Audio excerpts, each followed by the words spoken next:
Well, good afternoon, everyone. It is wonderful to see you here. I'd like to welcome you to our 2026 Rawlyk Lecture. I'm Melody Maxwell. I work with our Acadia Center for Baptist and Anabaptist Studies, and we're happy that you're all here today. And I would like to welcome you on behalf of that center, and thank you for your presence.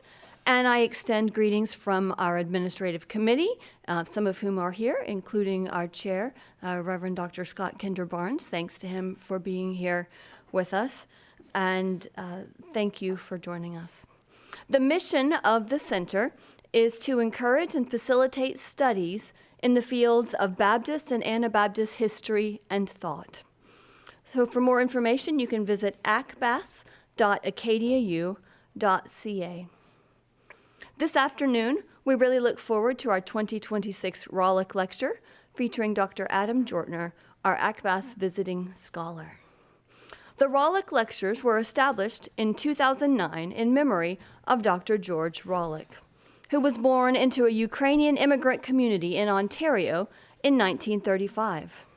He became a Baptist as a teenager thanks to the influence of a Baptist mission in his community. He earned a degree in history at McMaster University and then accepted a Rhodes Scholarship to study at Oxford University. And this is all Rawlyk, not Jortner, although he could do all of these things as well. Dr. Rawlyk began his teaching career at Mount Allison University in 1959 and soon moved to Dalhousie University. And he began teaching in 1966 at Queen's University, where he taught history for the rest of his life. He also lectured or taught at a variety of other universities. And over the course of his career, Rawlyk wrote or edited more than 30 books, focusing especially on Canadian Baptist history. He also mentored many emerging scholars.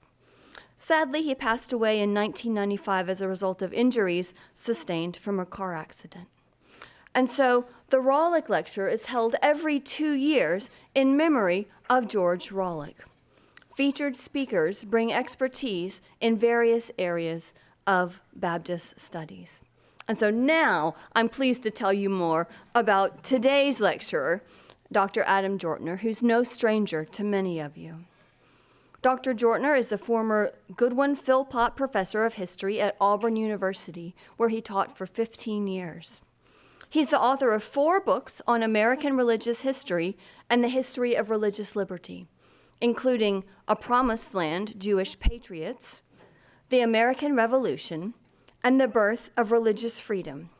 Promised Land, which sounds fascinating, tells the forgotten story of Jewish patriots who fled from British armies with their Torah in tow, wrote prayers for George Washington in Hebrew, and set up kosher tables to celebrate the passage of the U.S. Constitution. Jortner conclusively demonstrates that American Judaism created one of the first national religious organizations in the newly independent USA, demonstrating that religious freedom and diversity were hardwired into the American founding. His other works include The Gods of Prophetstown, winner of the Broussard Prize for the best first book on early American history, No Place for the Saints, Mobs and Mormons in Jacksonian America, winner of the 2021 Best Book Prize from the Mormon History Association, and Blood from the Sky, Miracles and Politics in the Early American Republic. His essays have appeared in the Washington Post, Current, and The Conversation. And in June, the Great Courses will release his lecture course, Years That Mattered, 1776, A Global History of 1776. Jortner has written and performed 3 lecture series exclusively for Audible, so check these out. American Monsters, Faith and the Founding Fathers, and The Hidden History of the Boston Tea Party. This last one was written for the 250th anniversary of the Boston Tea Party and was a top 10 nonfiction download for January 2024 alongside Britney Spears. Dr. Jortner formerly worked as a member of the scripts team for the children's television show Where in Time is Carmen Sandiego? And to top it all off, in 2020, Dr. Jortner was named by BuzzFeed as one of the top professors teaching virtually during the pandemic for teaching from his treehouse. Yes. A viral video of him in his treehouse teaching and making a joke about being bald received 22 million views on TikTok. And is without question, he thinks, the thing he will most be remembered for when he is dead. I don't know, we'll see. Hopefully no time in the near future. This afternoon, Dr. Jortner will speak on cross-border, Henry Alline, and Christian nationalisms. His research is in part a result of his work as a visiting scholar with the Acadia Center for Baptist and Anabaptist Studies over this academic year. And we've been grateful to have him as a part of our community. After the lecture, we'll have a time of questions and responses. If you're online, we welcome you especially for joining us that way, and we note that you may submit your questions in the online chat at any time. And in person, we'll also take your questions at the end of the session. So let me now invite you to join me in welcoming Dr. Jortner to share with us today.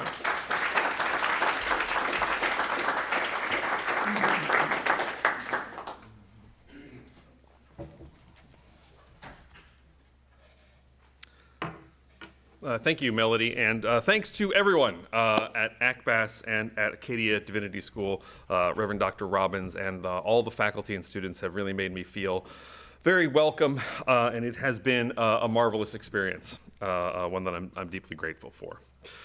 I also, before I begin, want to make two quick points. First, I want to acknowledge that I am speaking in Mi'kma'ki, the ancestral home of the Mi'kmaq Nation. And this is a story that takes place there, and I want to sort of stay on this for a second. Mi'kma'ki covers what is today all of Nova Scotia, Cape Breton Island, New Brunswick, and some other places. And then if you traveled south down the coast from there, you would be in Wolastoq, the ancestral homelands of the Wolastoqiyik Nation.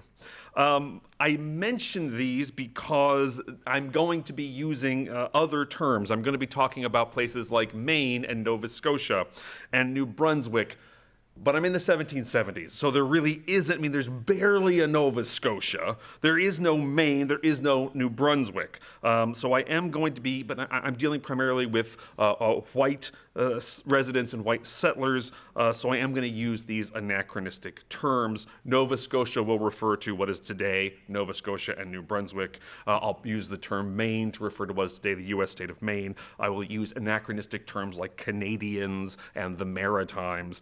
And my second point is that this would really, I'm sure, get under the skin of George Rawlyk, to whom I owe an enormous debt. And there was he is the source, he is the person to talk about when we're talking about Henry Alline. And there was a version of this talk where I really got into all of his writings, and that was 2 hours long. So I am not skipping George Rawlyk's work here because it's not because I don't want to talk about him, it's because we only have an hour. So I want to say those two things, and again, Rawlyk would probably be a little irritated because he studied Baptist history, and am I ever going to get around to the Baptists? Just a little bit, but Alline is generally recognized as being the forefather of the Baptists of the Maritime provinces. So we're sort of talking about proto-Baptists today.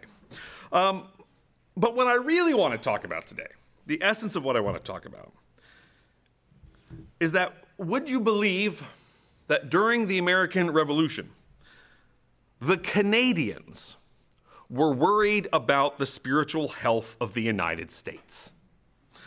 A steady passage of religious ideas and itinerating ministers passed across the unsettled border from 1776 until the 1790s. Indeed, Nova Scotia's Harris Harding promised that he would set out for New England with the rod of God in my hand, and into the land of Ham, and smote Egypt's firstborn. Sometimes I can see a man stand and call, "Come over and help us."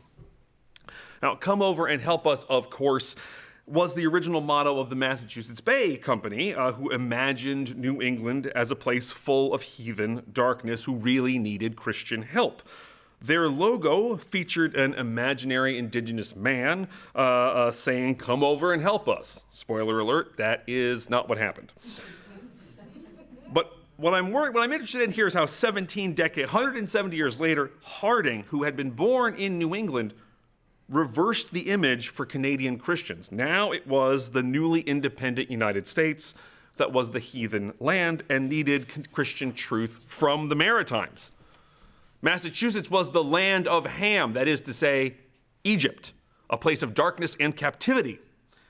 And that Harding meant the white residents of New England and not its indigenous nations is confirmed by a second letter he wrote a couple days later, where he noted the unspeakable opposition against the everlasting gospel, I mean, among the white people.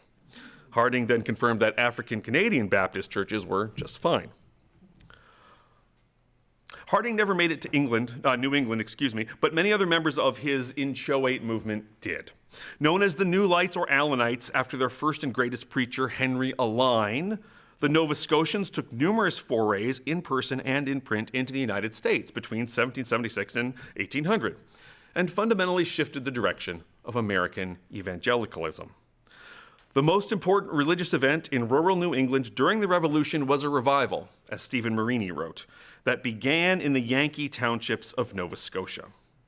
At the very moment of revolution, Canadians needed to cross the border to give Christianity to their godless American neighbors. But how can this be?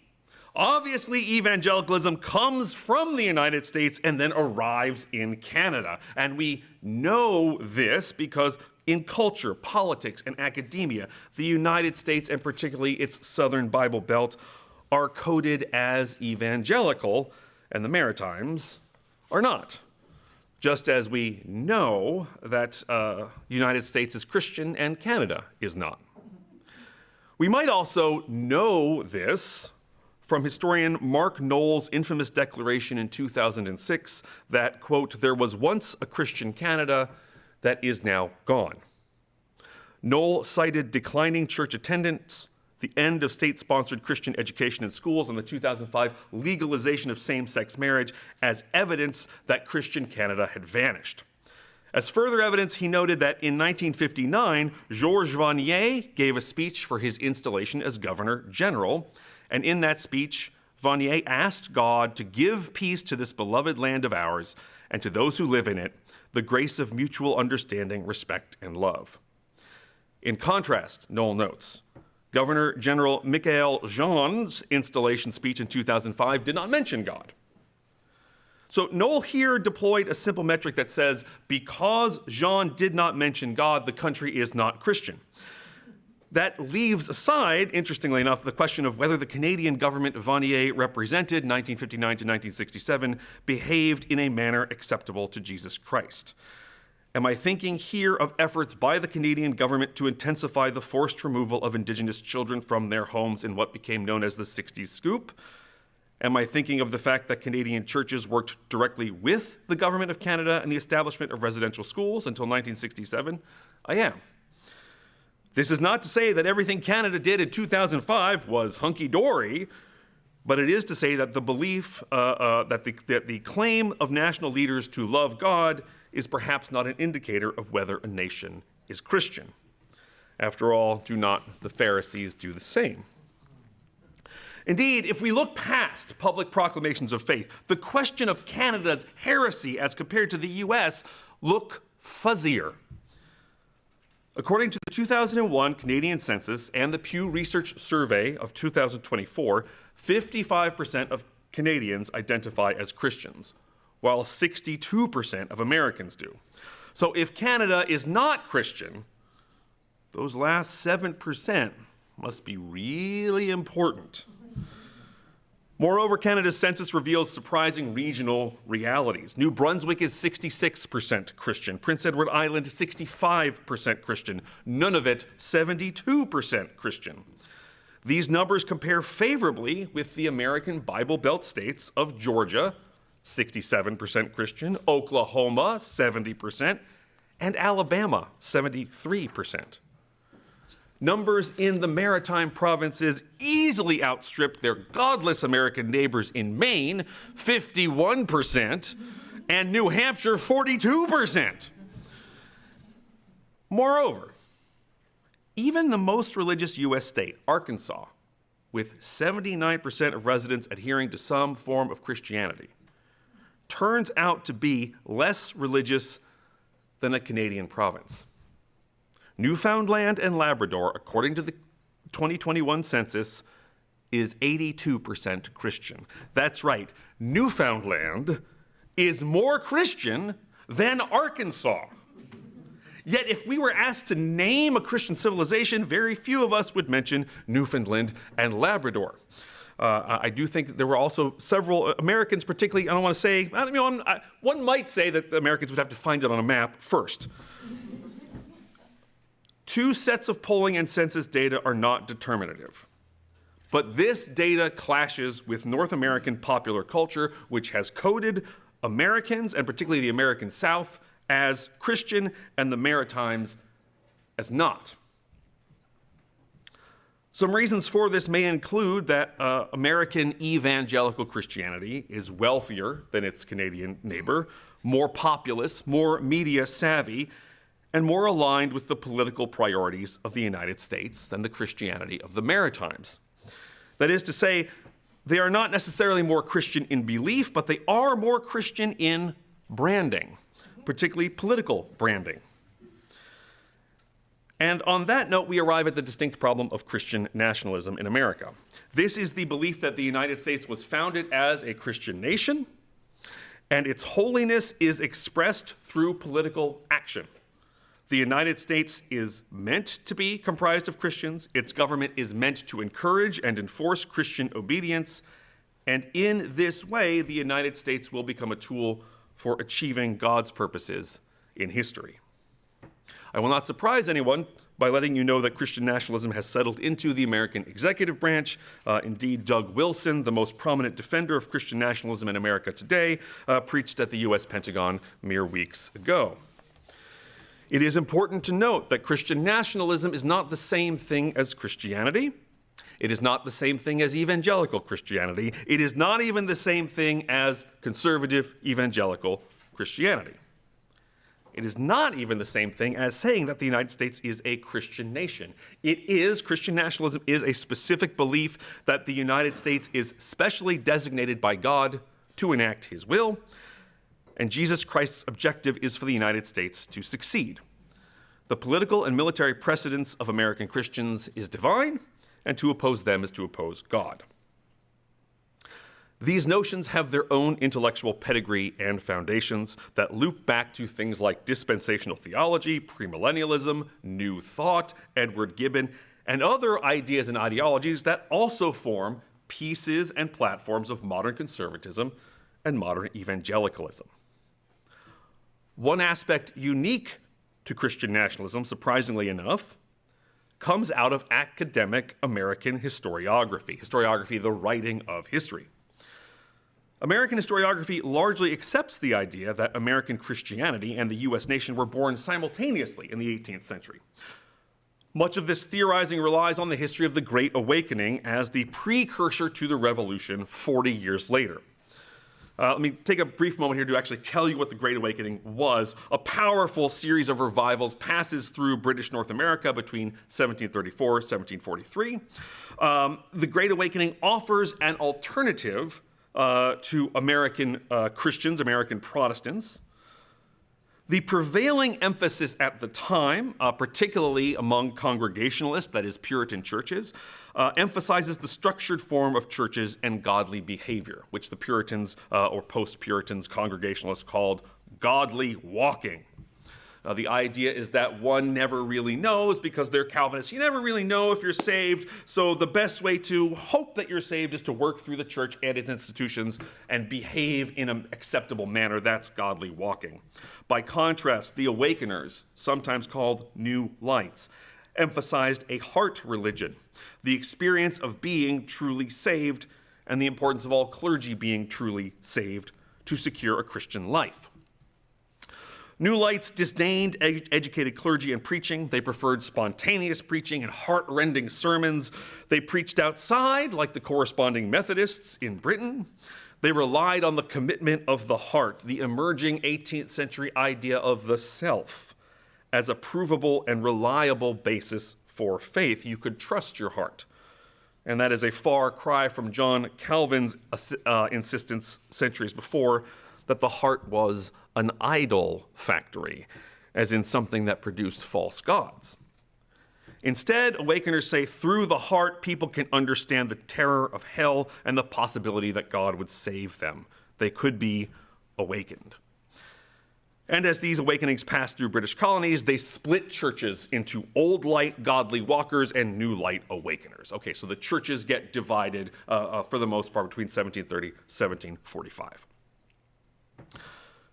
In 1966, Alline argued that the preaching of the First Great Awakening, quote, provided pre-revolutionary America with a radical, even democratic, social and political ideology. Preaching in the 1740s led to a revolution in the 1770s.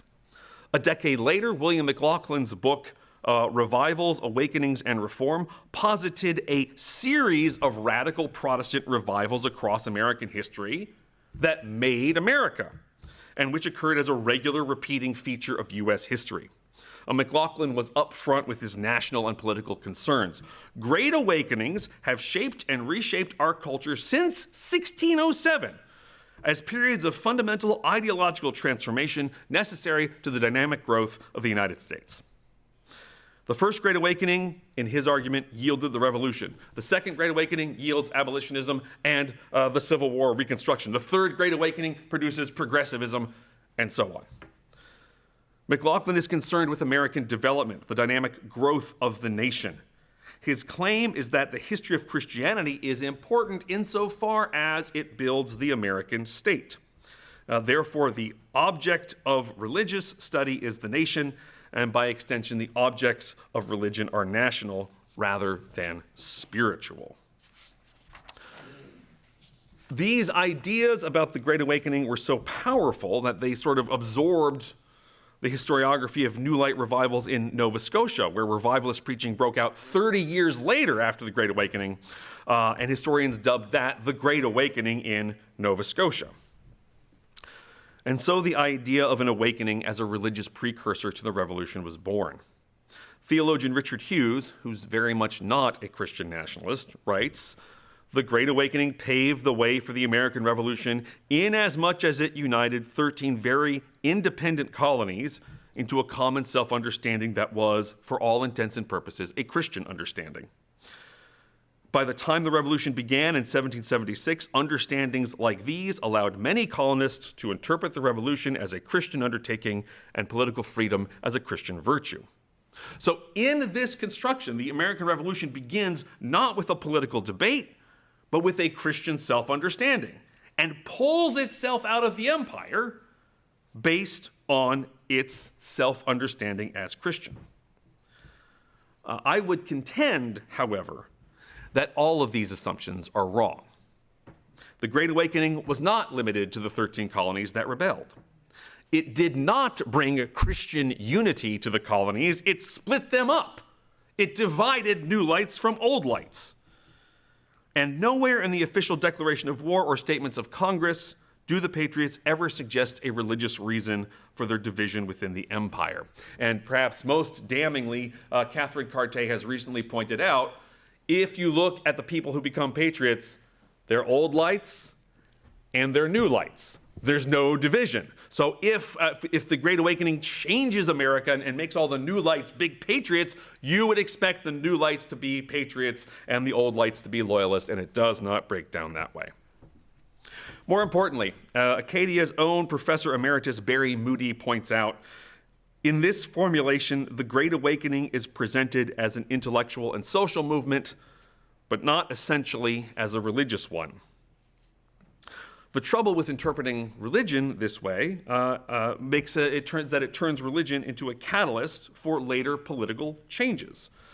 So that, in the words of historian Frederick Dreyer, Dreyer is studying Methodism, if we do it this way, then religion simply becomes a social contrivance intended to work as a stratagem in the class struggle. Its spiritual content, its actual message of salvation, and how people heard and received it is irrelevant. Still, while this model has undergone some revision, it remains popular as an organizing principle in American history textbooks, largely intact, if sometimes unloved, in the American Academy for as long as I have been alive. It is also having a political second act. Both the idea of a Great Awakening and the fallacy that religious unity must be achieved or imposed in order to effect political change has become a standard piece of the argument for the American far right and Christian nationalists. In 2023, Alex Jones, conspiracy theorist and founder of InfoWars, wrote, "The Great Awakening, Defeating the Globalists and Launching the Next Great Renaissance." Troy Anderson wrote in his 2026 book, Designated Disruptor, "We will only get a better government when we become a better people. This requires revival on two levels, a return to authentic Christianity and flowing from that, a revival of constitutional government. When corruption, complacency, and wickedness flourish, He, God, often responds with revival. These disruptions, known as Great Awakenings, are not anomalies. They are part of a biblical pattern. Understanding what happened in prior awakenings is not just history, it's the revival blueprint of what God and the Holy Spirit is doing." As historian John Fia reminded me this morning, Missouri Senator Josh Hawley told activist Ralph Reed's Faith and Freedom Coalition last year that in every hour of this country's danger, Christians have risen to help lead this country. We did it in the First Great Awakening that helped move this country toward revolution and independence. And if you do not believe me from all of that, I can also tell you that QAnon conspiracy theorists repeatedly refer to what they are doing as a Great Awakening, and have many products branded as Great Awakenings, including Great Awakenings Coffee. It is a terrible movement, but it is a pretty good name for coffee. I'm not actually here to talk, believe it or not, I'm not here to talk about the politicization of American evangelicalism, but I am interested in its effects on how we read history and how churches understand themselves. Why it is that Nunavut and Newfoundland are more Christian than Oklahoma, and yet that is not common knowledge. And what would it mean for the study and practice of 21st century Christianity if we to acknowledge that Canada in the 1700s was eager to Christianize the United States? It was certainly the case in 1790 when Helen Grant wrote to a fellow New Light Christian, "Glory to God that my feet ever trod Nova Scotia's shore, that I ever heard the sound of the gospel." If Christianity, and especially evangelical Christianity, are supposed to have a special relationship with the founding of the United States and victory in the Revolutionary War, then how is it that Helen Grant saw Nova Scotia as the land of the gospel? Historians and Christians need to reevaluate the historical claims being made by Christian nationalists. So to do that, today I will take you to Wolfville and its environments 250 years ago. We'll meet Henry Alline and the New Lights and their missions to the U.S. And then I will ask what the presence and consequences of Revolutionary era revivalisms and missions in Nova Scotia and in what is now Maine mean for the 21st century church in America and Canada. And I will do my best to convince you that we should correct our religious and historical thinking. We should get rid of the fallacy that says that nations are the natural habitat of Christian faith. Okay, Alline was born in Rhode Island in 1748. His parents were part of the settler influx into Nova Scotia after the forced removal of the Mi'kmaq and the Acadians from the Annapolis Valley. Alline eventually wrote an extensive diary of his own religious experience and his itinerant ministry.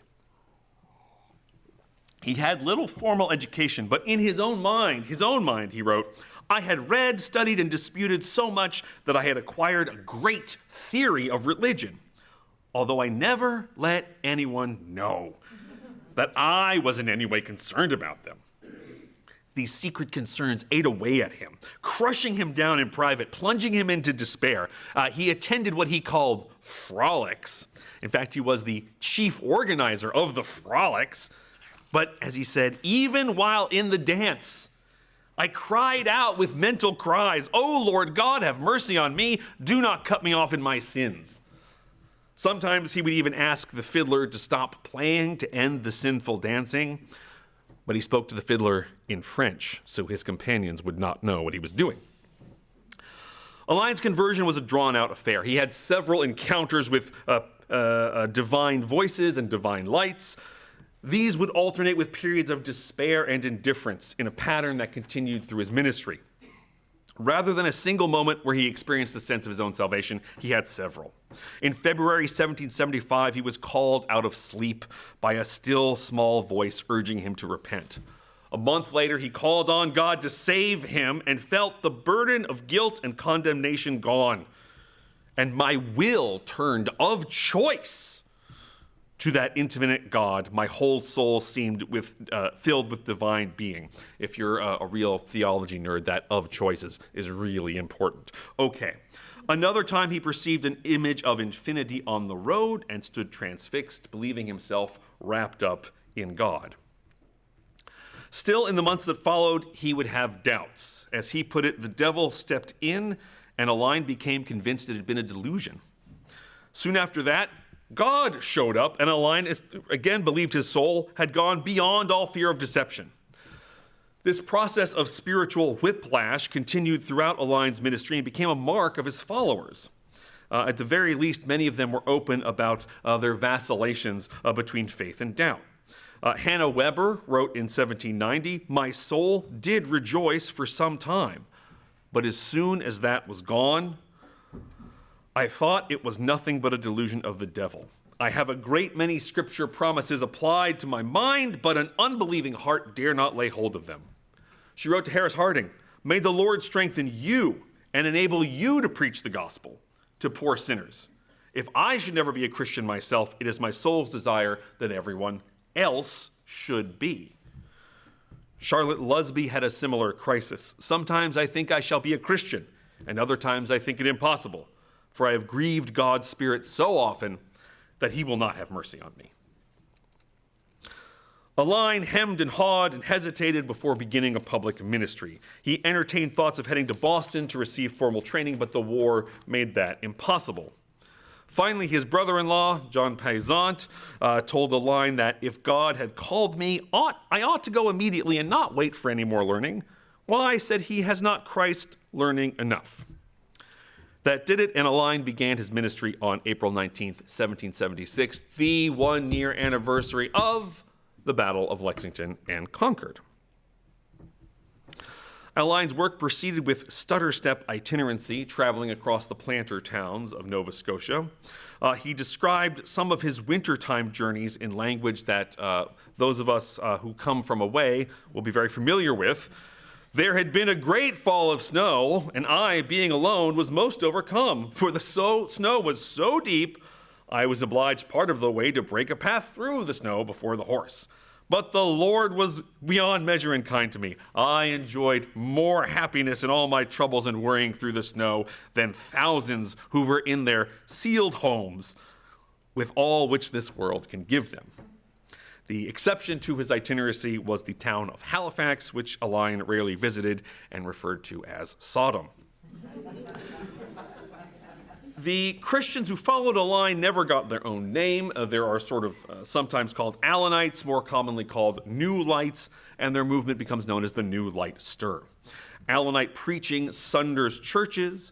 His journal recalls numerous cases where churches split and arguments burst forth over who was truly a Christian, and yet Alline himself founded few churches and ordained few clergy. His efforts seem almost purposefully informal. Those converted by Alline's preaching read and studied his writings with a Talmudic intensity. Alline published 2 works of theology in his lifetime and wrote hundreds of hymns. The hymns in particular were written down and passed from hand to hand as needed. Edward Manning, a critical figure in Baptist history and the history of Acadia University, Manning was converted by reading one of Alline's handwritten hymns. When Harris Harding was threatened by a crowd of hooligans, he sang an Allinite hymn to calm down the crowd. Alline described his struggle with existing churches this way. Many that are called Christians call it enthusiasm to talk of enjoying the Holy Spirit here in this world. But if not redeemed in this world, then never redeemed. A number of anti-Christian ministers are laboring night and day to prove that a feeling knowledge of redemption in the soul is not to be attained, and that all such pretensions are a vain imagination, and tell their hearers, if they do so and so, and are baptized, and join the church, come to the Lord's table, and do their best in these outward things, all will be well. And thus they are murdering the precious and immortal souls about them. This is very serious evangelicalism, or if you prefer, proto-evangelicalism. It was also a deeply mystical Christianity. And here I don't mean the common definition of mystical meaning sort of strange or obscure, but the more formal meaning of a belief in the possibility of a believer being absorbed into the Godhead. The idea that there is no difference between believer and believed in, that all reality in the end is somehow God. Alline frequently wrote of being so carried away in the impressions of that divine union as to be insensible of anything in this mortal world. And sometimes I almost wish to be dissolved, to be where I might love and praise him without any fetters or interposing clouds.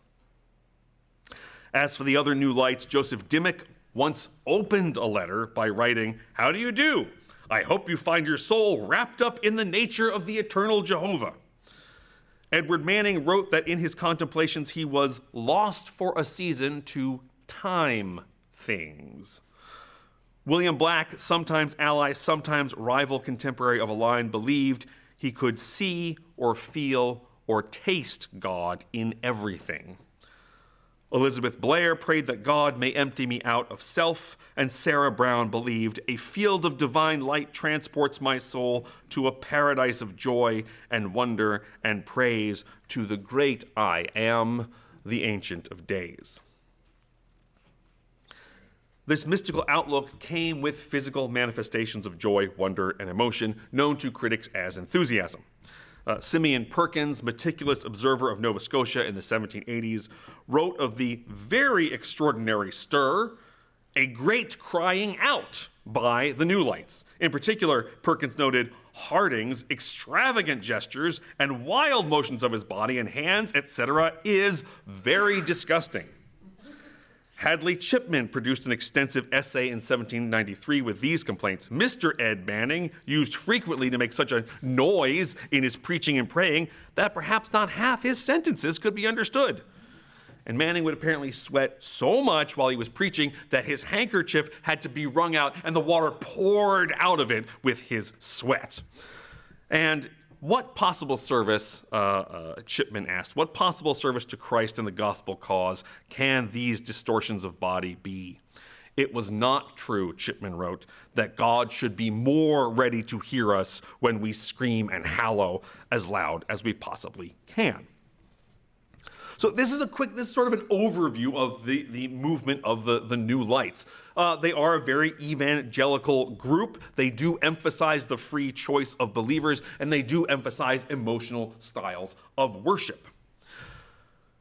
What you may have noticed is that the war is hardly mentioned.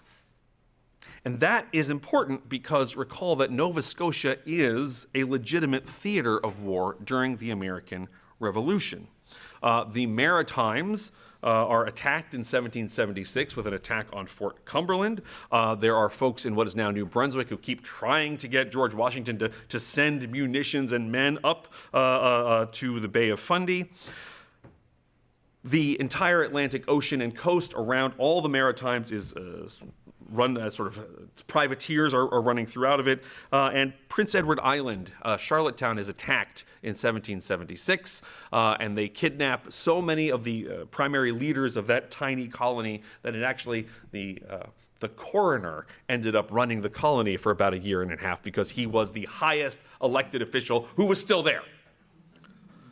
So there is a war going on during this time. But Alline's preaching, when it did engage the conflict, gave his hearers the notion that the fight was not about salvation, and therefore the revolution was not of ultimate concern.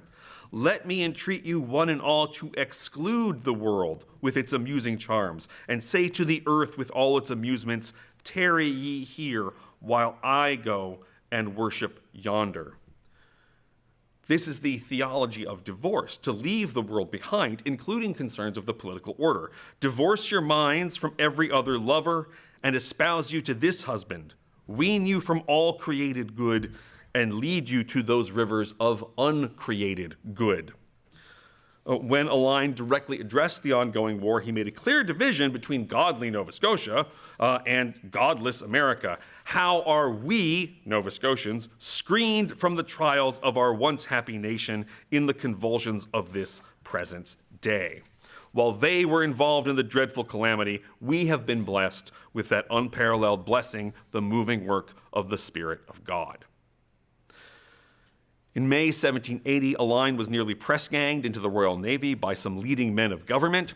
He never explained how he avoided being drafted into the Navy, except by writing that God gave me boldness in his name, and instead of serving, Alline preached, and more doors were opened to receive the gospel. In 1776, Alline declared that his purpose, his direct response to the conflict, was to preach for souls. Take away all commissions, but the commission from heaven to go forth with the gospel, to enlist my fellow mortals to fight under the banners of King Jesus. War was not God's business. God wanted souls, not soldiers. Similarly, freeborn Garretson, who would later preach in Nova Scotia, was imprisoned during the war for his neutrality. So this religious revivalism, Nova Scotia's religious revivalism, produces a radically different concept of the church and the kingdom of God than mere nationalism. And if the United States was full of nationalist, patriotic Christians who had just finished saving the country for freedom and God in the 1780s, then Alline's preaching tour of the United States should have failed. But it did not. Alline's push into the U.S. was remarkably successful, injecting a Canadian Christianity into early U.S. evangelical ecology. His first stop in America was Bristol, what is now Bristol, Maine, where he preached among a very dark people. He went on to other Maine and New England locations. I intended to blow the gospel trumpet through that vast country, he wrote, notwithstanding the many who were very much hardened. Indeed, the people there were settled down on a form of religion, and some not even on that. Oh, the shocking and irretrievable loss they will meet with when this poor, miserable life is at a period. Thinking they would awake in heaven, it would instead be a hell for them forever. The towns he encountered were, in general, careless, irreligious people. Alline ceased making entries in his journal in the final weeks of his life when he crossed into New Hampshire, took ill, and died on February 2nd, 1784. 6 clergymen served as pallbearers, 5 of them from New England. Those American clergy may not have shared Alline's opinion of their flocks, but they did confirm the effect of Canadian preaching on the U.S. coast. David McClure, who had hosted Alline in his final days, wrote that his preaching was attended with power to the consciousness of the sinners in almost all the eastern shore.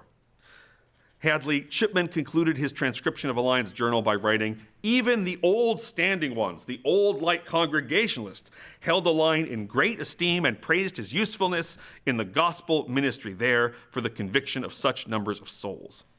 Alline was making New England into another Nova Scotia. Many thereby, we have good grounds to hope and trust, were converted in them parts, as well as before in this province of Nova Scotia. Alline's ragtag followers shared his opinion of the United States as a mission field, a place where true Christianity was not. Harris Harding wrote frequently about his desire to preach in the state. God, I think, is certainly going with me to New England. Pray that I might go in the name of Brother Alline's God, he wrote in 1791. The Manning brothers, James and Edward, and Joseph Dimmock, made the trip to New England in the 1790s, bringing their pathos to Maine. George Rawlyk described the Mannings as a disruptive force in Maine, and a U.S. judge condemned the men as being in a religious frenzy and for preaching that all other ministers were false. Dimmock had a better impression of the U.S. in his missionary tour in 1797 to Vermont, and yet he also reflected in his journal, "Still I find none that seems to have the life of God awake, so pure in their soul, as in Nova Scotia." Allinite preaching and publications of his theological works made conversions in New England. Glendyne Wergeland has traced the New Light stir in New England coming down from Nova Scotia through these books all the way back to 1778. As Stephen Marini noted, the Nova Scotia revival set the pattern for the awakening in the New England frontier that burned from 1778 to the end of the war. Baptist churches across New England increased from 53 to 89. Baptist firebrand Isaac Backus estimated 2,000 people joined the Baptist church in that time. Backus believed that these new converts had kept the British enemy at bay. But Backus didn't speak for all Baptists. Indeed, patriot curmudgeon Ezra Stiles moaned that Baptists, especially ministers, are cool to this cause, the patriot cause, if not rather wishing the king's side victory. And a host of Baptists in western Massachusetts joined Burgoyne's British troops as he marched on Albany in 1777. The major institutional point of connection between the New England New Light stir and the anti-institutional Allinites came through a man named Benjamin Randell and the Free Will Baptists. Randell had been kicked out of his Baptist church for his views on free grace and undertook a missionary tour of Maine at the same time as Alline. Randell obtained a copy of one of Alline's jumbled books of theology entitled Two Mites on Some of the Most Important and Much Disputed Points of Theology. From this book, Randell organized the Free Will Baptists of New England. Working from Alline's preaching and theology, Randall's new Free Will Baptist denomination broke ground in preaching full-throated anti-Calvinist assurance that everyone could accept Christ's redemption and no one was predestined to hell. The Free Will Baptists and their Canadian theology exploded across the new United States. Hundreds of Free Will Baptist churches and thousands of Free Will Baptists appeared across Vermont, New Hampshire, Massachusetts, and Maine in the 1790s. George Rawlyk has gone so far as to connect the New Light stir to great revivals in 1805 Ontario and 1801 Kentucky. Now, what does this story have to do with our big question? Did the First Great Awakening create the American Revolution, and how could we ever know that? Well, it does give us strong information that the outgrowth of the First Great Awakening in the Maritimes was decidedly anti-war and anti-revolution. And that can lead us to a very prosaic conclusion. Well, Christianity is in both loyalist and patriot communities. It is not a distinguishing mark of the Patriot Rebellion. There is Tory Christianity and there is patriot Christianity. Historians like Alan Heimert were swayed by books like Ezra Stiles' 1783 sermon entitled "The United States Elevated to Glory and Honor," which explicitly identified the United States as an American Israel, high above all nations which he, God, hath made, in numbers, in praise, in name, and in honor. Or Alexander Sherwood's 1776 sermon where he claimed great numbers of angels, no doubt, are camping around our coast for our defense and our protection. But relatively few historians have spent time with Tory Christianity, as, for example, the Massachusetts Baptists, who joined the British. Or Anne Hulton, who wrote of her experience in loyalist New York City. A great number, she was eating dinner with her family, and a patriot mob begins throwing stones at their house. A great number of stones, each so large as to have killed any person they had hit, were thrown about the table where the family ate supper, but Providence directed them so that they did not fall on any person. So again, Alexander Sherwood says, surely there are angels guarding our coasts. And loyalist Anne Hulton says, well, surely there is Providence protecting us loyalists. Freeborn Garretson, again, who I mentioned before, while he was imprisoned for his loyalty, noted the devil's side wears patriot uniforms. So we could simply say, well, there is a patriot Christianity and a loyalist Christianity, a Whig Christianity and a Tory Christianity. That could be our conclusion. But it's not. Because I want us to think about the kinds of things that are being said here. Sherwood's claim that great numbers of angels are camping around our coast, and Holton's claim, for example, that providence directs the stones away from her. These statements, both of them, are theologically and Christologically empty. They say that God is on our side, but they don't say anything about God. I think the story of Henry Alline and the New Lights is pointing to something much bigger, something Nancy Lawrence, a Nova Scotian New Light, writing in 1789, had a sense of. I will have reason, she wrote, I will have reason to bless God not only through time, but through an endless eternity, that ever I went to Nova Scotia. I was sure I was guided by infinite goodness and led by the providence of God. Not that there is anything in local situation. No, God is everywhere, the same unchangeable being. In this case, Lawrence, who has left very few clues for us in the historical record, but did give us this line, being in Nova Scotia was to her a holy experience. This is where she experienced the gospel, but ultimately she said, God must be present everywhere, which does have theological content and does make us ask the question, is Christianity national at all? Indeed, you might as well ask the question, well, did evangelicalism come from the First Great Awakening? You could just as easily ask the question, did evangelicalism and the Nova Scotian revivals come from Silesia?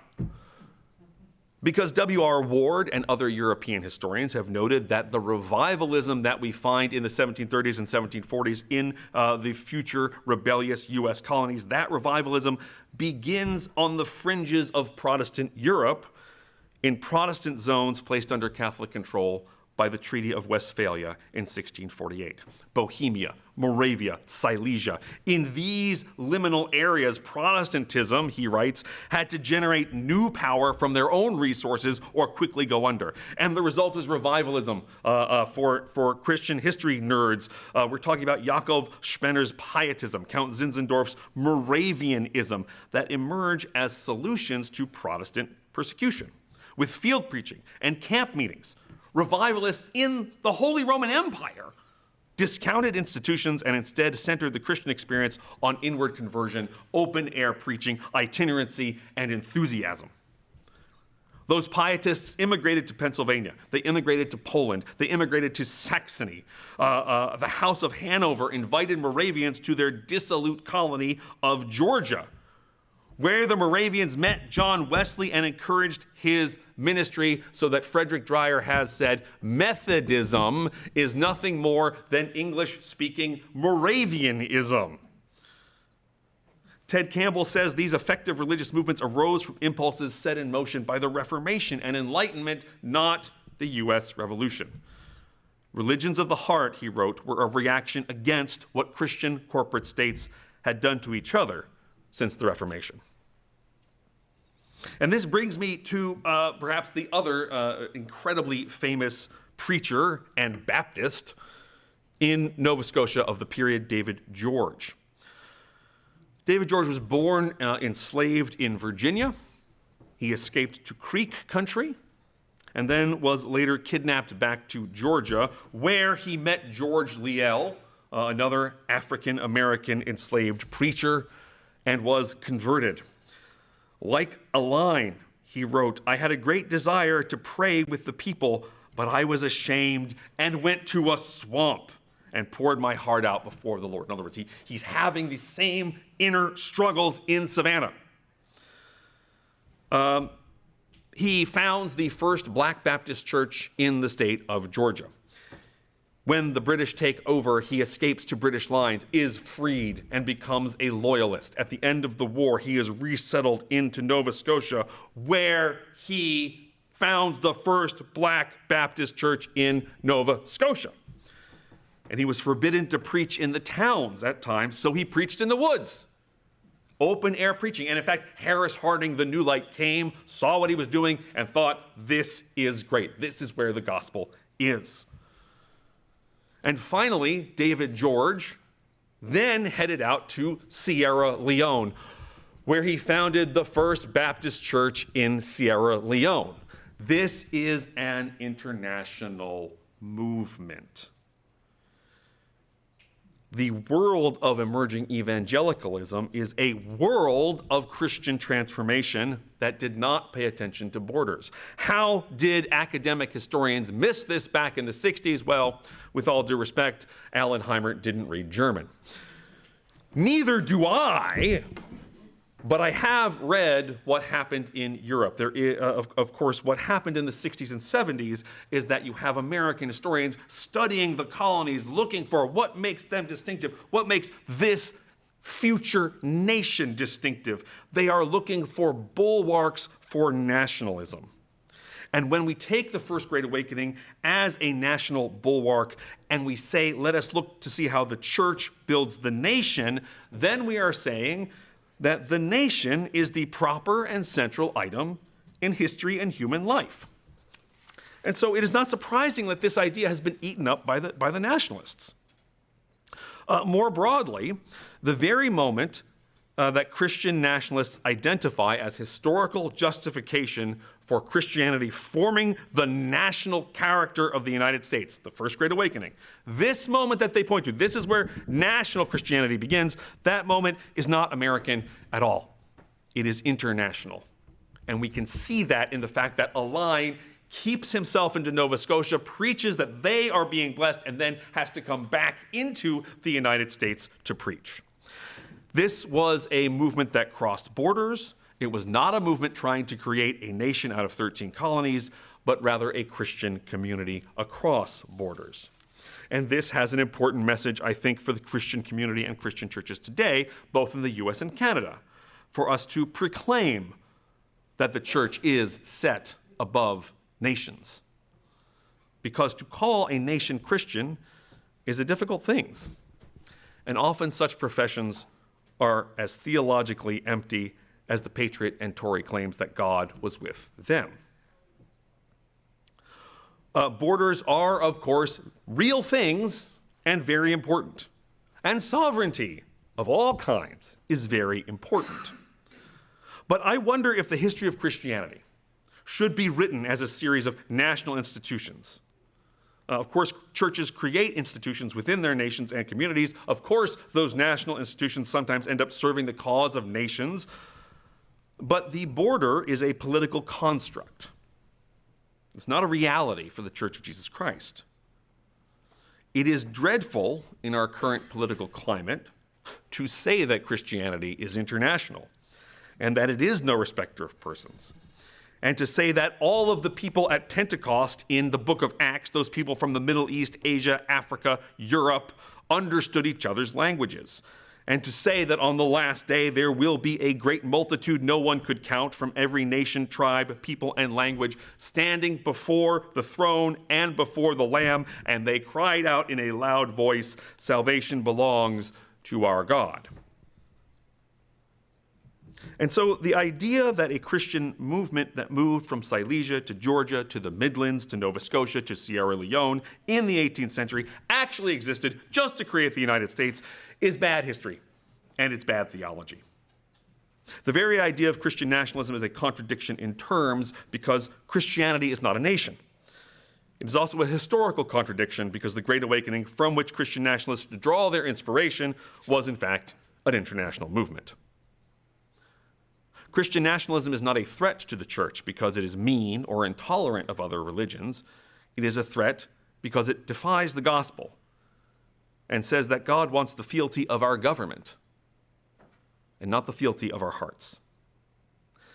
As the American Baptist John Leland declared in the 1790s, every man must give an account of himself to God.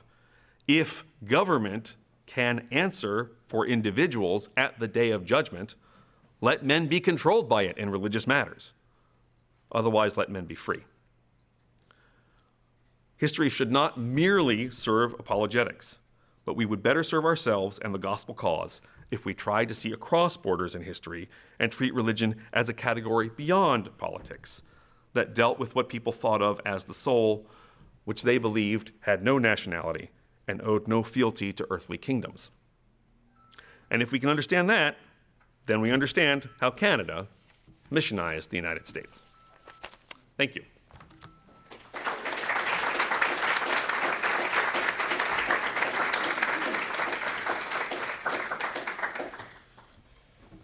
Thank you for this powerful presentation, and I know that you all will have some questions that you would like to ask or interactions that you'd like to have, so we'd open it up now to questions in person or online.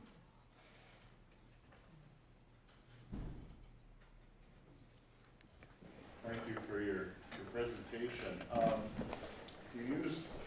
I like how you introduced your words and corrected any anachronism. But given the current political climate of our world,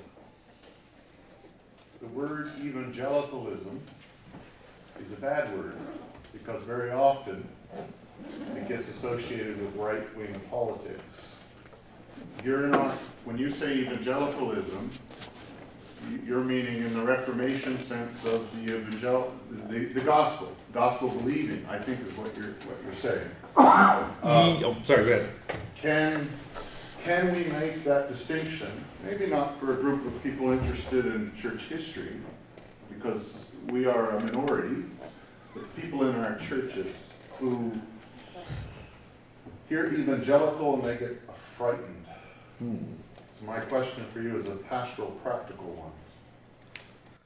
Well, first of all, pastorally, I would say, take everything I say with a grain of salt.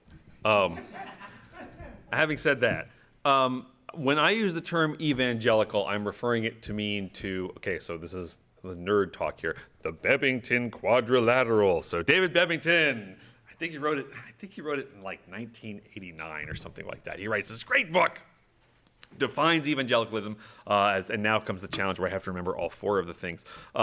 Evangelicalism is marked by biblicism, activism, crucicentrism focused on the cross, and conversionism, the important one. You got to have a conversion experience. I am talking about I think the correlation of those four ideas begins to come about during the Great Awakening, and then I actually think it gets formally created in the beginning of the 19th century. But that's the term that I use, and I do see a connection between evangelicals then and evangelicalism today. That wasn't your question. The question is okay, so how do we use this term? How do we point back to the fact that evangelicals in the 1800s aren't doing the things that evangelicals are supposed to do today? And I think Kristen Dumez talks about this in her book, Jesus and John Wayne, which is one of the current problems of many Protestant and some Catholic preachers, is that evangelicalism has become in some ways denuded of its religious content, which is to say that there are some who assume that good Christians will, watch Fox News and vote a certain way and thus and so forth. But there is theological content there. I'm not sure how you do that, but I certainly think if the word I want to use the word because I want to make the connection to say that the word evangelical does not constitute conservatism necessarily. It can, but this is not about whether I do or do not like conservatism. It's about is the church supposed to serve the nation? So I would say I want to say that term can mean other things, and I think that's an important thing to do. If you think it will frighten your flock or people you're talking to, then I would say use a different word like Bible believing. But I think it is important. What more important than the term is the idea that these are not what we would think about today as, or what we caricatured today as sort of liberal Christians, that one can have a deep, fiery passion for the gospel, for the New Testament, and believe in biblicism and conversionism and Christocentrism, and also think that the church is in some ways, importantly, needs to be above the nation. Does that? Can I ask a follow-up? You can ask a follow-up while everybody else can think of their questions. To what extent, and Bevington was here, I think, last spring, in the same spot where you were, so we're familiar with him. And his 2-volume on the evangelical quadrilateral. My follow-up question is, to what extent is American evangelicalism supporting Christian nationalism, and can we draw that distinction? And maybe with what you're speaking about, it seems to be well timed to speak into that. I think, okay, this may not answer your question, but I will say this. I think the important thing here is not to worry. For each of us here, my argument would be, the important thing is not to figure out if American evangelicalism is supporting Christian nationalism or not. The exact right thing is not necessarily to get all of our definitions and make a beautiful, clear-cutting argument, but rather to embody this, to be aware of this particular problem and then embody it to our communities. And I say this because, as someone who, when you get on social media, you're like, if I phrase this the right way, everything's going to be solved. Maybe you don't feel that way, but I'm like, I know what I have to say. Problem solved. Let's have a coffee. There is a connection. I mean, most Christian nationalists draw from evangelicals. Christian nationalism and white supremacists as well, through the algorithms and through social media, target white evangelicals to recruit them. So our job is to speak about those things as much as we can to the people that we know, to help inoculate them to this and to let them know. I don't know that I hope one of us will get an opportunity one day where one great act that we can each do will really make a difference. But making the small differences in and around our own communities is the really important part. And one of the things I really enjoy being a historian is that I do get to tell people some of the things that people just straight up don't know. Like, did you know Newfoundland is more Christian than Oklahoma? Did you know that the Canadians missionized the United States? And I don't know that necessarily hearing those things instantly changes someone's religious or political outlook. But the reason I start with questions like, can you believe, is that it can break the standard narrative. Because most people, certainly true in the United States, have only a vague grasp sort of the history of the American Revolution and indeed of the history of Christianity. So talking about this and being insistent, hey, Revelations, I think 7:2 is really important. It's every nation, it's every language. That's the answer. That's an answer. I don't know if it's the answer. Oh. All right. Oh. Hi, thank you so much. I appreciated that so very much. Thinking about some questions I don't normally think about. So my question for you is in many ways outside the scope of what you spoke about, but related. So if it's not a place you can go, no worries. But I was thinking about the French Revolution and how different it is from the American Revolution, but also 1789, 1790. And I'm thinking of the radical secularity of the French Revolution. And so, these two very significant revolutions within Western history. And then this group like the Alliance, I've never heard of them before, and I think, are you aware if there was a similar impulse to sort of bring this very kind of spiritualized Christianity outside of any concept of nationhood or what have you? across the ocean to, you know, this land of France, which is becoming so radically secularized in the wake of its revolution? Like, are you aware of any kind of movement in that direction? I don't. I don't know of any connection sort of between the Alanites and the French Revolution, although the timing of that is not as, the timing is brilliant when it comes to the American Revolution. The other thing that's important about the French Revolution, to recall about the French Revolution, is part of the reason the French Revolution is so secular is because the Catholic Church is part of the standing order in a way that the church is never, not in England nor in the colonies. Now, the church is definitely established in these places, but not in the ways in which the church itself has a voice in the direct government, not only over church matters. I certainly think that what you will get a vast movement of the Methodists. I don't know how far Methodism goes in France, but Methodism does also take itself as an international movement, so I'll leave it at that.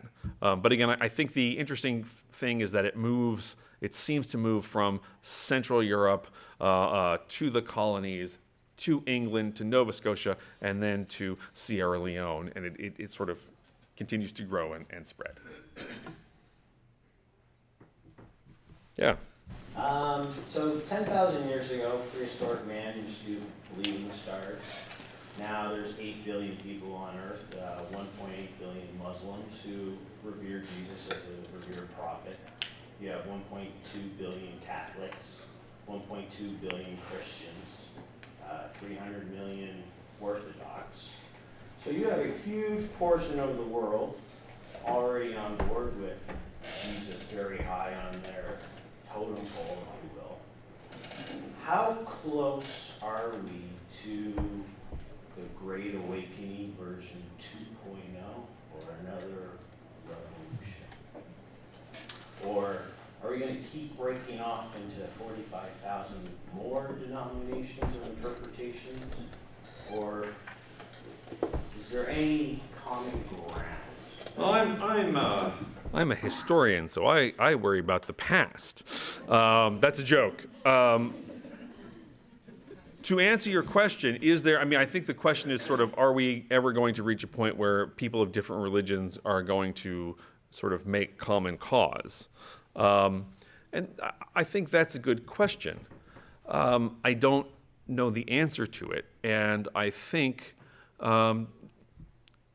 most Christians would say that they're not interested in forming some new special religion that is both Christianity and Buddhism and Islam. That's not what they're about.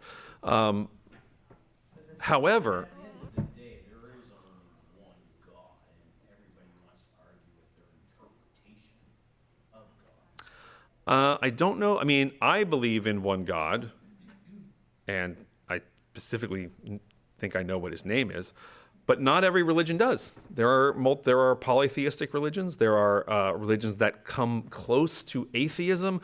There are religions that believe something that is called transcend-theism, which is to say everything in the world is God, but God is not just everything in the world. So one thing I think that's important to point out is that religious concord is not a precondition for people working together in a civil society, which is something that I think this is what the Patriots, for example, were quite serious about, and why I disagree with Christian nationalism so much. The Patriots bring together people of different religious backgrounds and figure it out, which is to say, and indeed, some of the Baptists of the late 18th, early 19th century made the case that unless everybody is free to say what they really believe and to preach what they really believe, then no one is. If you have any state controls whatsoever, then what you have is a religion is being imposed. And the Baptists said, if anyone has to say that they're a Christian because they are imposed, they are not doing it of their own free will, and therefore it's not legitimate. So I think there are ways, certainly, for folks of different religions to work together without having to all agree on one religious truth. You know, the same way countless Christmas days and Seders and Eid Mubaraks have been done throughout history, where people gathered together with their families and didn't talk about certain religious items, but managed to be a family anyway. I don't know if that answers your question, but you know.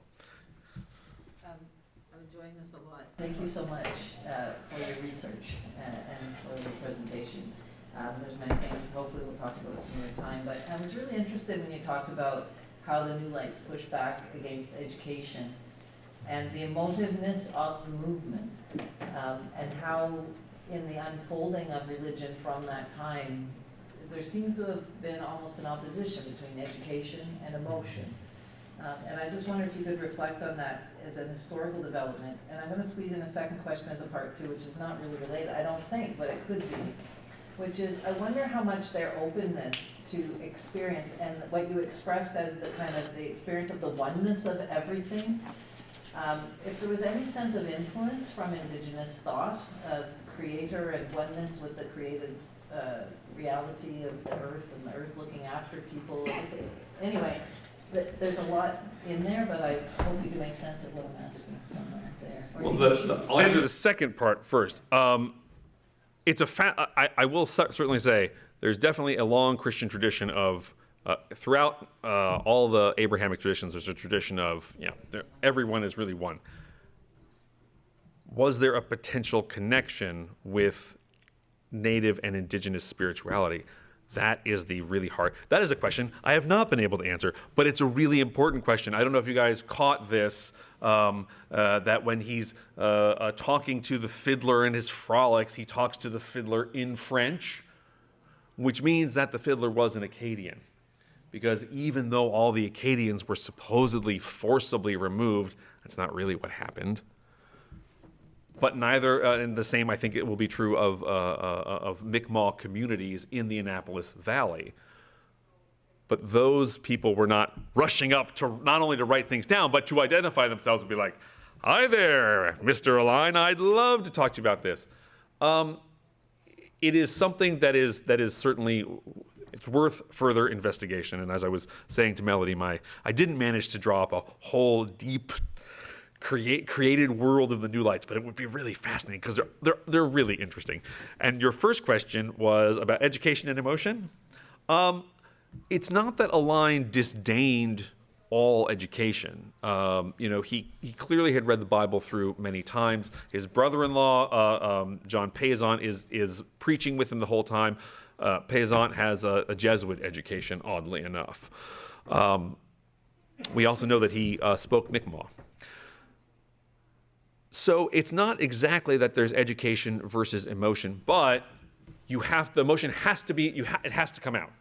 It is not so much that education is bad, it is that the framework of education prevents people from having the experience of sort of, ultimately of touching God. Although I will also point out, interestingly enough, one of the stories I did not tell, once a minister a standard issue minister comes, interrupts his service and is shouting and screaming at him, and Alline says, "You are like the man among the tombs from the book of Mark." And he says, "And I'm not going to talk to you until you calm down." And he just sits there and lets the man rant, and eventually they calm down and have a civil conversation. How exactly does that? Emotions are important.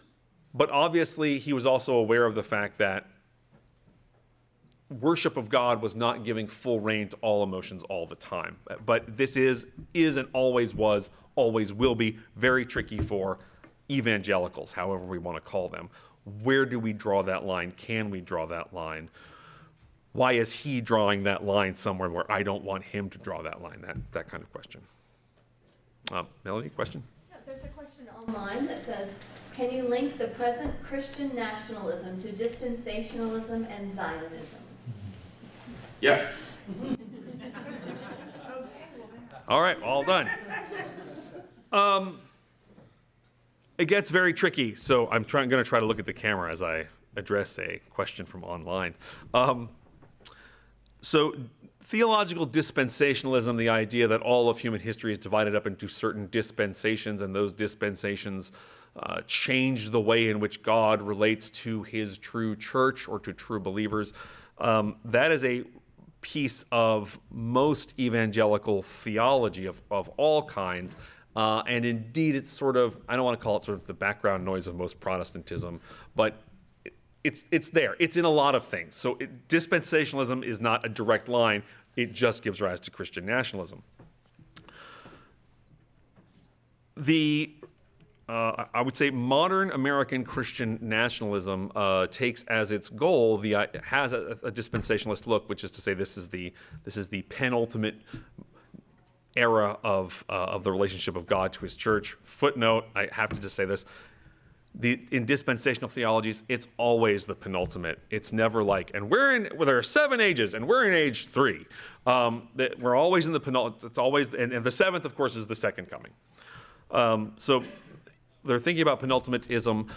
They have certainly, Christian nationalism has certainly worked Zionism into its viewpoint with the idea that, of course, that the preservation of the state of Israel is critical for the second coming to arrive. This version of the state of Israel and no other.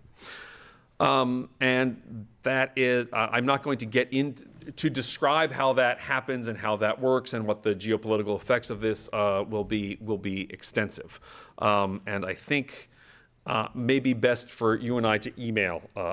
Anyone who's really interested in that, meet me afterwards, and we can also correspond via email, just because trying to get through that is extensive. But I do want to point out that the connection of Christian nationalism to Zionism, or we might say to the Netanyahu government, is a separate thing from the connection of Christian nationalism back to the American founding. And for me, as I try to address this problem, I try to focus on what is the real history here. Because most people who are interested in this are interested in history. And that's where they and I have something in common. And so that's what I try to work with, rather than sort of try to deal with the multiple political effects of this. If you want to do it that way, you can, but this is a way to sort of really get at the question of, well, what are we supposed to be doing as Christians? What is a Christian nation? Is it the same thing as having faith?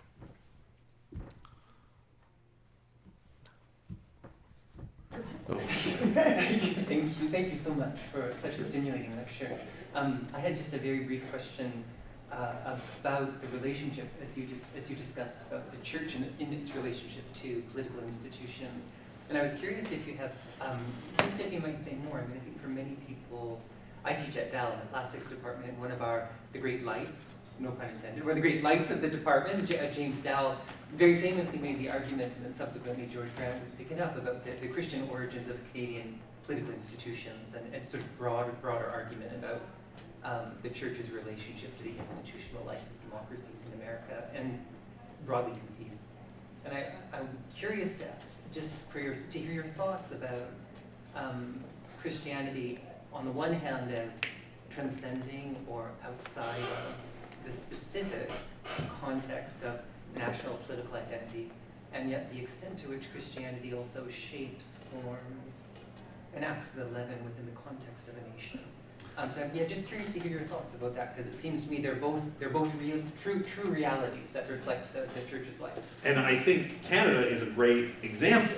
So I'll just briefly, I'm not going to have all of the nuances of Dal or Grant's discussions, but the Canadian government has religion was hardwired into it in the beginning. And interestingly, in a way that it isn't in the United States, in that the church is allocated certain rights and responsibilities, and that churches are actually working with the government.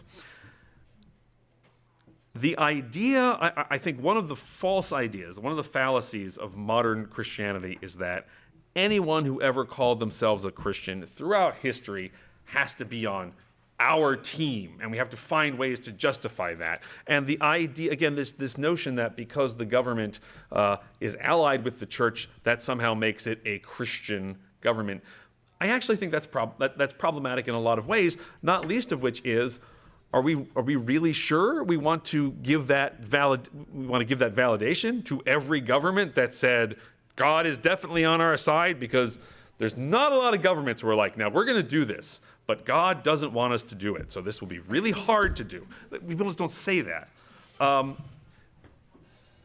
The breaking of the connection between the government and the church is often held up as, oh no, this is a terrible thing because faith will certainly suffer. Certainly in the United States, this is the way in which there's been a massive drop-off. A number of Christians in the U.S. used to be something closer to 75, 78%. It dropped about 15 points in the last 10 years.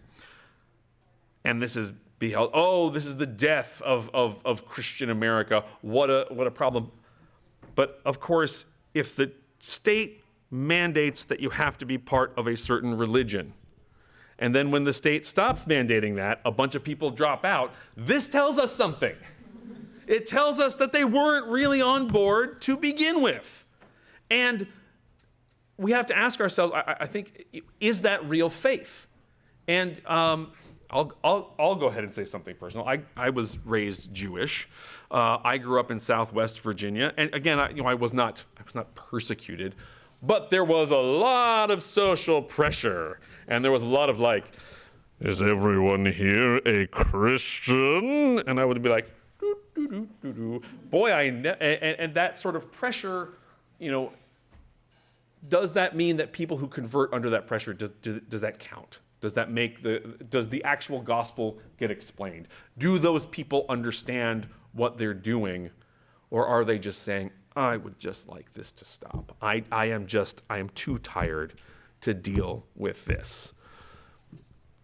What I'm saying is that we should be aware. I would like Christians to be more aware that the decoupling of religion from the state is not a bad thing for Christianity. It is an opportunity. It is a mission field. And we need to think, I would like us all to think more seriously when we talk about converting a nation, or are we talking about converting sinners? If the church captures the state, not a single soul, not a single sinner is going to be saved by that. But we will feel good if we think that the state will promote us. And I think that was precisely the sort of thing Jesus was talking about when he said, do not the Pharisees do the same? That's it. You got it. Do we have time for more questions? Sorry, that's what I'm trying to say. Okay, this is the last two questions. So, is the Christian progressivism of yesteryear, you described it as McLaughlin's third awakening, fundamentally indifferent in its political assumptions than the evangelical advocates of Christian nationalism today? Or is it simply that the arguments are now taking place in a more religiously diverse, plural population, and maybe at least increasingly more post-Christian population in some sense, so that they just hit differently, right? Or they create more offense. But are they, the Christian kind of progressives? Well, that's a great question. And I again, want to be clear. The progressive era is not my era. But I'm going to try it anyway, because I'm brave like that. I think one thing to remember about the progressive era is that the progressive era was still not the best for, the progressive era gave us a lot of great labor changes. It also gave us forced sterilization. It also gave us residential schools. It also gave us the first great age of eugenics. And these were all of these things are described by progressives as being really good because we're gonna clean it up, right? And I say that kind of as a joke, but it's not funny. The idea that we human beings are going to improve themselves and that churches back this stuff up. So to an extent, I think there's a parallel. Certainly, a lot of the theories about another sort of vague source for far right and Christian nationalists' theories of civilization comes from books written in the 19-teens and 20s that are now freely available on Google Books. And this is a history of the United States. Well, clearly it must still be true. It was published in 1920, but what could possibly have changed? And of course, those textbooks are all about races and the purity of blood and all of this sort of nonsense that I don't think Christianity ought to be associated with. So that's my partial answer to you. And then we have an online one. Yes, and we'll make this our last question. This is from Todd Online, and he says, many evangelicals in the 18th century, including politicians and clergy, viewed the American Revolution through an apocalyptic lens, believing that theirs was an exceptional nation full of promise. Matthew Avery Sutton posits that evangelicals then believed that a new day was dawning and that the new United States harbingered the institution of the kingdom of God.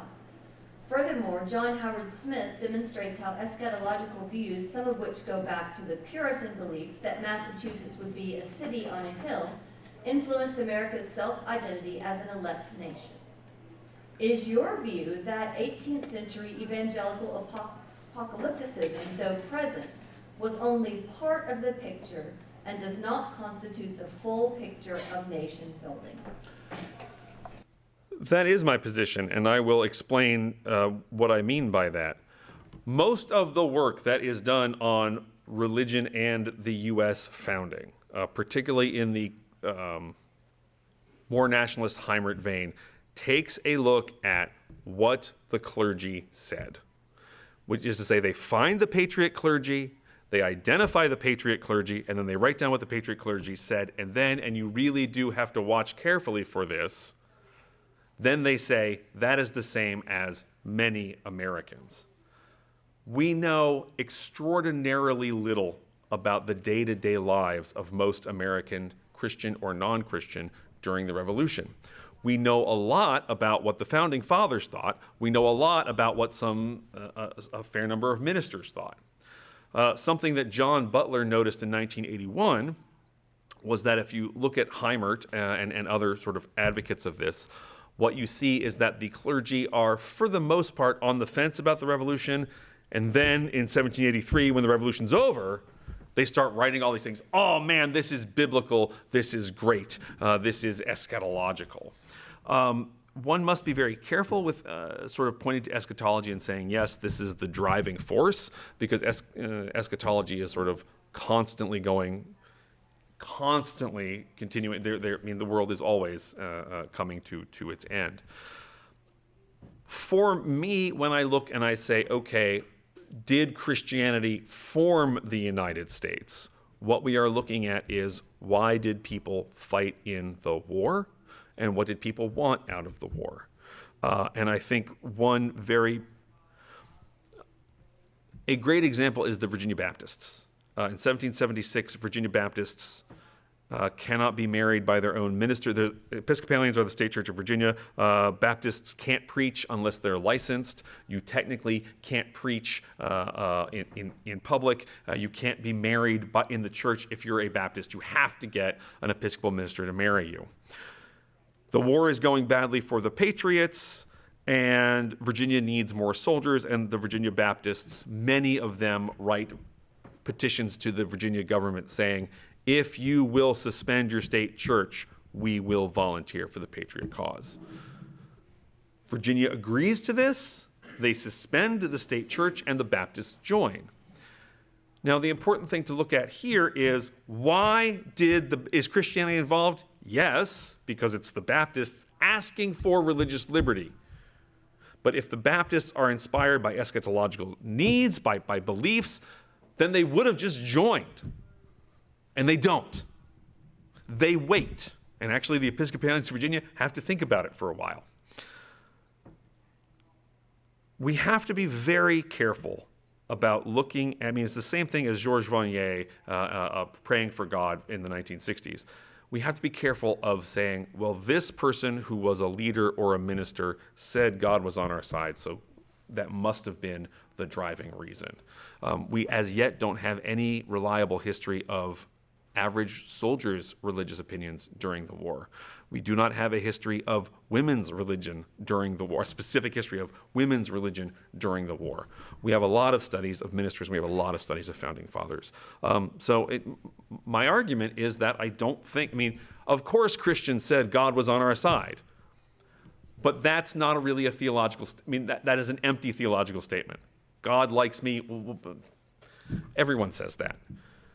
It doesn't, to me, express why people went into the fight, which tends to be phrased in political terms, as for the Baptists, the Virginia Baptists. Please join me in thanking Dr.